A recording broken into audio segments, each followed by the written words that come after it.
So, you've heard the terms organic, biodynamic and natural, and you're just wondering, what is the difference? What do they all mean? You might have seen them on a bottle of wine, you might have heard your friend talk about them.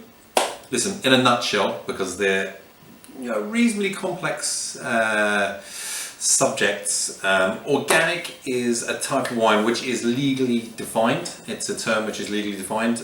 It can have different legal definitions depending on the country.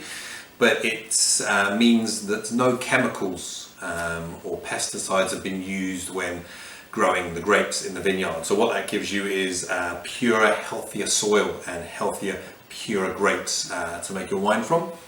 The next level is biodynamic. So biodynamic is a whole ethos around how the grapes are grown. So what it means is that the vineyard is a closed-off ecosystem. It only relies on itself for pest control, for compost, natural materials for growing the grapes, all these things. And it also follows the moon cycle calendar. So what you'll have is fruits and veg days amongst other types of days.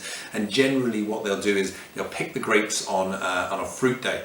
Because what's happening is the moon has reached a point in its cycle where the gravity from the moon is pulling all the nutrients into the grapes, and you should, the theory goes, and I think it's scientifically proven, but you get better, healthier grapes with more flavour and nutrients packed into them.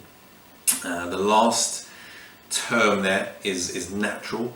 So natural is not legally defined in any way, and natural is it's more of a movement really, and actually people I speak to, including myself, actually prefer the term low intervention.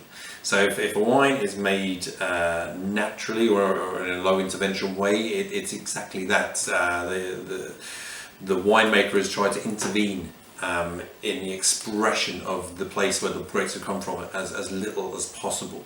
Now this can range from just using a bit less sulfur and tinkering a little less in the winemaking, right the way across to just picking the grapes, throwing them into a vessel of some sort, and coming back a few months later and seeing what you have. The grapes would have used their own weight to crush the grapes at the bottom. The juice will start to ferment with the naturally forming yeasts from that vineyard on the skins of the grapes, and there's no sort of tinkering to control the flavours that come out.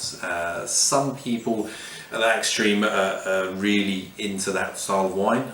It's not my thing, but wine's so subjective. Who am I to tell someone otherwise? But listen, all these terms are just indicators, and at the end of the day you need to take each wine on its own merits.